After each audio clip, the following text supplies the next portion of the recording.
Demək, sizə maraqlı alətlər göstərim. Rəhmətlik babam dülgər idi də, plotnik. Onun alətləri, qalan alətlərindəndir. Fikir verin. Baxın, bu qapının naliçnikini, plintusları kəsmək üçün 45 dərəcə idi. Bu əl drelidir. Qapının, pəncərənin ramalarını bir-birinə bərkitmək üçün deşirdilər. Sonra aralarına da taxtadan pazlar döyürdülər. Bu iskənədir. Buna baxın, əl rəndəsidir.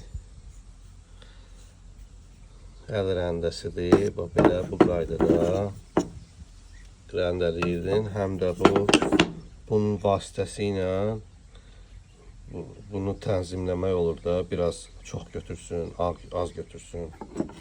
Bunun adını bilmirəm. Yegərdir, nədir, belə bir şeydir. Baxın, bu şəkildə. Bu alətlərlə görülən işlərdən birini sizə göstərmək istəyirəm. Baxın, bu pəncərələr, bu pəncərələr, bu da həmçinin o vaxtı aynabənd deyirdilər. Baxın, bu işlər həmən o gördüyünüz alətlərlə görülür. İndi isə çox rahatdır, təbii ki. Bu rəng də, bu yəqin yadınızdadır. Bir çox evlərdə bu rəngdən istifadə olunurdu. Döşəməyə qəhvəyi rəngdən istifadə olunurdu. Qapı pəncərəyə göy rəngdən. Təbii ki, bu solub indi bu rəng. Görün neçə ildir. Lap elə o vaxtlardan hər işin öz ustası olub. Bu qapı pəncərə yığılandan sonra rəngsazlar gələrdi. Bunun rəngini vurardılar. Sonra da şüşə kəsənlər gələrdi. Bizim kəndimizdə Allah rəhmət eləsin Hacıqulu adında bir ağsaqqal kişi var idi.